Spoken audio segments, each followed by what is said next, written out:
if you go back into history, and you'll know this as well, Jubilee, I mean, we just had, Yes. before Her late Majesty died, we had her Platinum Jubilee. And the Jubilee is an ancient tradition. You know this? Yes. Whereby every 50 years or so, typically, it was the 7 times 7, 49, seventh Sabbaths after seventh Sabbaths. All debts were cancelled.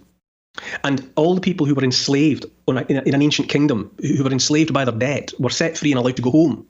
It was like the end of a game of Monopoly. You know how a game of Monopoly works. Eventually one person's got everything, right, and everybody else has got nothing. So that's it. There's no more fun to be had. Right. And all the money goes back into the bank, to the dealer, and you all start again. Well, Jubilee had that. It was supposed to have that effect. And it was canny thinking by the kings, because the last thing a king wanted was for any or some of his aristocrats to have amassed so much power in the form of the debt of people beholden to them, that they might be able to use those people as an army to overthrow the king. And so it was always in the king's interests every 50 years in a kingdom for the king to say, right, it was a joblo, the horns, a ram's horn was the jublo. They blew the horn, that's it. Everyone go home, all debts are cancelled. That's unthinkable, because people will tell you all the reasons why you can't do that. Oh, people's pensions will collapse, and there'll be chaos and carnage and all the rest of it. And that's probably true.